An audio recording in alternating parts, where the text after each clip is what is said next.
Hey guys, it's Jen, and I wanted to talk about a few items that I don't buy anymore. I've seen quite a lot of videos similar to this of people saying like the 10 things that they regret buying in their 20s or their best and worst handbag purchases, but I felt like along with my anti-consumerism kick that I've been feeling since the beginning of the new year, I wanted to talk about these things that I never buy anymore. It's just something that's naturally happened over time as I've figured out my own taste, as I've matured in what I like and don't like. It's become a little bit easier, but a few of these things I do still struggle with because I want to buy the things. But then I chose to make a decision of like, okay, I'm not going to because it's not serving me in my happiness. So let's go ahead and get started. I love you, Oreo. Thank you for helping with this video. Number one thing I never buy anymore has to be costume jewelry. So, disembodied voice outside of the camera. Jen, what is costume jewelry? Why, thank you for asking, disembodied voice outside of the camera. Costume jewelry is anything outside of precious metals, stones. That's basically it. So if we're talking about 10 karat, 14 karat, 18 karat and above gold or 925 silver or platinum or like diamonds, rubies, gemstones, pearls, those are all considered fine jewelry. But when it comes to things made of plastic or base metals, so we're talking about a lot of copper, iron, nickel. Oh my gosh. That brings me to my reasoning of why I avoid costume jewelry. I've always had some actually fairly intense metal allergies. So I always just like to say, look, my body has bougie taste. I have some fancy taste and my body will just fall apart if I wear a pair of like not real gold or silver earrings. I know it's difficult because there are so many cute styles, especially those really big statement dangly earrings. I love them, but I just can't wear them. So I just don't buy that category anymore. One little workaround, if you're somebody who just can't let go of their really cool big danglies, you can actually buy metals that are gold or silver in just the hooks and then replace it with your jewelry if you just get a little tiny pair of jewelry pliers, which I do have handy. Although for the most part, I decided to buy a couple pairs of studs and danglies for each kind of metal category. I have long earrings and short earrings in both colors, and then I just use those as my go-to, and it actually makes it a lot easier because I don't have to make as many difficult decisions about my jewelry from day to day because I just have my collection that I wear more frequently. That goes along with choosing quality over quantity because I just had a massive collection of things that I didn't love and use as frequently. And then in terms of actually spending money, I would have probably spent around the same amount of money buying one really nice pair of earrings as I did buying like 5 pairs of cheap earrings that only lasted me a year or two. So over the course of the years, my gold that I decided to buy like 10 years ago, I still own, I still love, I still use, but I use literally none of the costume jewelry. Back when I did a lot when I was like in college and everything, I don't have any of that anymore. Learn from my mistake. Just skip it if you can, save up until you can buy something you really love that's a nice quality material that never goes bad. Number 2. This is very similar to what I just said about jewelry, but I no longer buy poor quality bags. Now, bags can come in a lot of different price points and a lot of different materials. So this isn't to say that I only buy designer bags. Sometimes if the opportunity calls for a really nice quality leather bag that isn't necessarily a designer label, I still will inspect it. If it has nice seams, if it has a really good build, then I will still consider purchasing that item, but I'm not going to buy something made, for instance, of faux leather. It's not always really good for the environment producing those kinds of materials either, and I find almost everything that I've owned that has been fake leather has literally started chipping, peeling, cracking, and going bad within just a couple of years. And it always breaks my heart because some of those pieces I really loved, I really liked the design of it, and it just doesn't last. That's not to say that you have to use animal products or leathers if you choose not to. I would just be very careful investing in other natural kinds of materials that are going to last over time. Again, quality over quantity. I used to just get all these different colors of the rainbow and all of these different designs, but I found that my personality, I really only wear a couple of different colors of bags for every single day. So I just filled those categories, and I only try to purchase a new bag in a nice material when I feel like there's a pocket missing. So the next category I wanted to talk about is very similar to the first two, and that is cheap shoes. I no longer buy cheap shoes. Sometimes it's very tempting to just get something in a style that's trendy that I want to try out right away, and I don't want to spend a lot of money on it, but I find that once again, I tend to just wear the few pairs of shoes that I love the most. All of my shoes honestly don't go into high rotation. I don't want to just collect a bunch of little pairs of shoes that are going to fall apart in a year or two, when I would rather just invest in pieces that are really going to support my feet. Because after having 2 kids, all of that pregnancy walking and baby bopping made the soles of my feet not be able to endure more than a couple of hours wearing shoes that don't have the right kind of support and cushion. So again, coming back to a holistic health standpoint, better shoes are going to just be better for your body and better for your comfort, and it really is going to make a difference in how you care for yourself, like from here on out. And I'm not talking you have to spend $1,000 on designer shoes, but I personally stick to ones that are at least about $100 versus getting like 5 different pairs of shoes that are $20. So category 4, I can almost piggyback off of that last item, because a lot of the reasons I would buy cheap shoes in the past is that I have really small feet. I have size 4 women's feet or a children's 2.5. And so it made it so easy and so tempting to buy kids shoes. A lot of times the styles look very similar, but the thing is with children's shoes, those are made to be worn for a temporary period of time because kids grow out of shoe sizes so quickly. So as somebody who is not going to outgrow those shoes, it's not going to be offering the best quality or support for my feet. So even though I might still really want to buy the kids shoe version, I 100%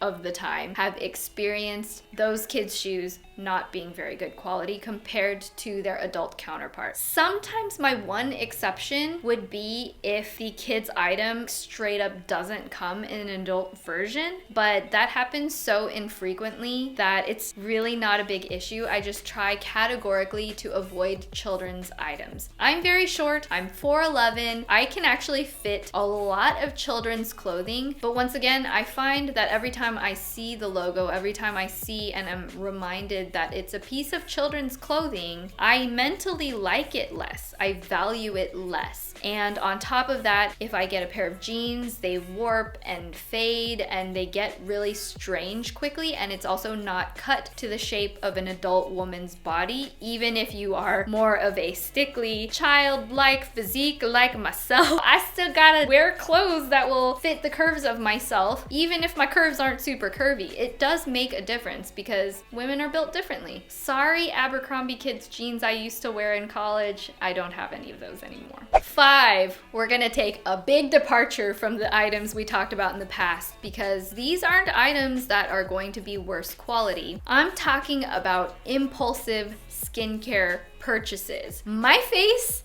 is a fickle face. I will break out at the drop of a hat. I will get over dry. My skin will freak out at the littlest thing. I have an oversensitive, allergy-prone body, and that includes my face. It's very reactive. And I was always the person where like I wanted to try all of the skincare things. Everything is so tempting. There's so many masks and everybody else talks about all these things that have done fabulous things for their skin. You know, fabric masks and gel masks masks and hydro masks and clay masks. I had so many masks, and over time, they kind of like didn't do a whole lot for me. That's not to say they don't do a whole lot for other people, but more times than not, it would make my skin react in a negative way over time. And so I got put on a very strict skincare regimen, and it was so sad because there's so many beautiful skincare things that my esthetician told me I can't use. So that being said, skincare and I have broken up. I now just have a super simple routine where I just use a face wash, a moisturizer, and a couple actives, vitamin C, retinol. That's about it. Everything else I have to say goodbye to. But on the other hand, it saves me a lot of money. But for most things in skincare, it's best to just stick to one regimen until there's something that's like actually not working for you. Then you just switch it out for one other item and then stick with that for another couple months to see if it actually helps. Skincare reacts very slowly, so impulsive skincare purchases are almost never going to work for you. If you're going to a place like department stores or Sephora, you can always ask for samples to try it out before you actually purchase it, but I am trying to be a much more wiser skincare purchaser, and more likely than not, I just buy what already works for me. Number 6 is kind of a funny category because I feel like lingerie just isn't something a lot of us want to talk about. I don't buy bras in the wrong size anymore. That's a big thing for me to say because my bra size is a 28B, which is super weird because I'm like super flat. I never would have thought I was a B. And it's super tempting to try to just get that 32A that I can find at every single store. My size is nearly impossible to find, but when I switched out my entire bra wardrobe to only contain bras that actually are my 100% correct size, it was life-changing. I never have to worry about a strapless bra that falls down anymore, or wires that dig into my chest, or at the top, the cup gap. Oh, Lordy Lord, I hate the cup gap. I don't want any nip slips coming out the top anymore. I don't have to deal with it anymore. I love all of my bras. If only we could feel that way about all of our things in our lives as I feel about my bra wardrobe. I think I would just be a happier person. If you guys need more information about bra fitting, I do have my super old school bra fitting video. I'll link that down below, but I also want to do a couple more videos coming up very soon talking about bra fitting and finding the right size bras and like boob changes over time. So if you guys want to see that, let me know in the comments. But you know what, ladies? I gotcha. Boobs come in all shapes and sizes, and we're all in a struggle to find the right fit. Oh, and there's also an entire subreddit talking about finding the right size bra, so I will also link that resource down below so you can check it out. Number 7. This is another shoe category, but I no longer buy super high heels. When I was younger, I wanted to be taller. Let's just be honest. Anybody who is sub 5 feet or just is petite in general, I feel like society has always told us that tall women are beautiful. Models are super tall. You get more respect and you get looked at in the eye, and people don't treat you like a child if you're tall. And that's something that I feel like was just ingrained in me from birth.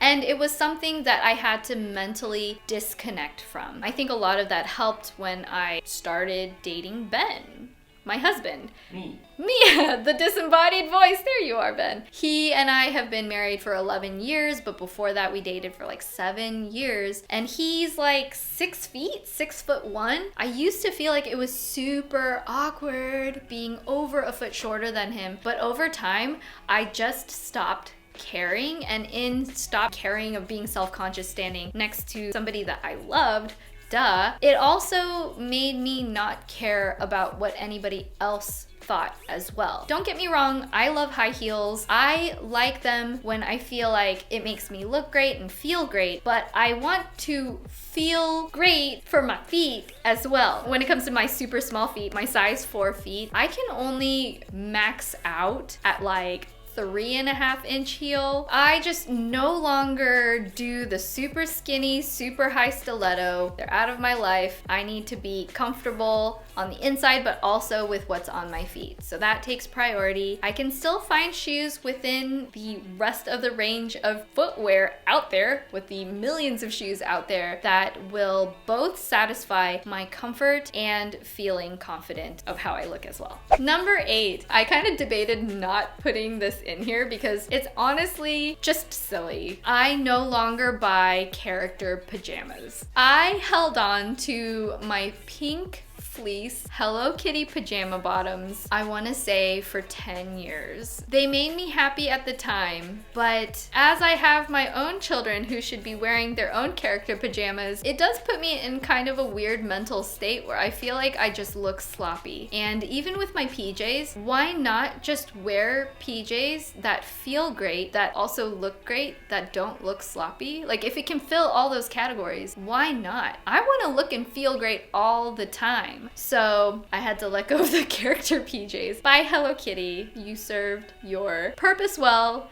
I thank you for your service and I'm letting you go. Number 9 is uncomfortable bedding. I was going to say cheap bedding, but there is also bedding that is fairly inexpensive that's also comfortable. But I think the most important thing to remember with bedding is you spend so much of your life in bed. You spend a lot of time sleeping, and how you feel sliding into your sheets is really important for you to get a good night's rest. So whether that is finding materials that are breathable enough that you're not going to sweat at night, or warm enough that are going to keep you toasty and cozy and not get really like pilly or nasty after a few washes, I think that it is really worth it to find the perfect set of sheets. And if you can afford it, 2 of the perfect sheets, so that when one is in the wash, you can have another one on the bed. I cannot tell you how amazing it feels at the end of the night to slip into some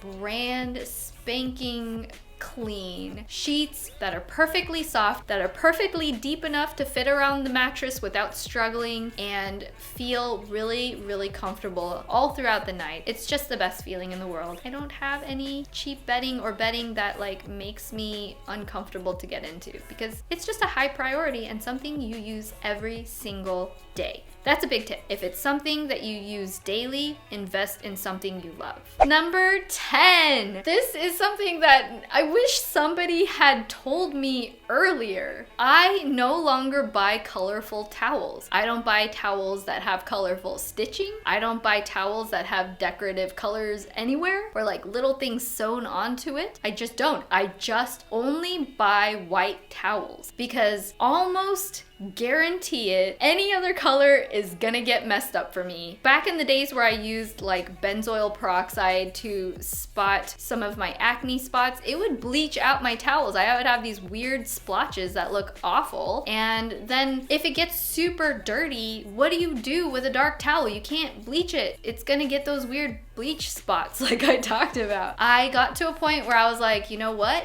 I am just going to buy a set of white towels, and years later now, I still use those same towels. The only reason I get rid of towels anymore is if they are physically shredding. But otherwise, if they get dirty, I could just put them through a bleach cycle. If they're all over the kids and they get like paint or weird stuff on them, I've gotten makeup out of them. They are just wonderful, and I also think they look really clean and fresh, and they're always going to be in style. So I only buy white towels. And I love them, and they're great. And they always match. You'll always have matching sets of towels for every single bathroom if they're all just white. Oh, I just thought of something that you no longer buy anymore. Contacts. Ben got LASIK, and he doesn't need to buy contacts or glasses anymore. It's kind of an amazing investment. That's about it. Hope you guys can save some money and invest in things you love more this year. Reminding you guys, it's more about keeping things that you love around you that are going to help you be the person you want to be.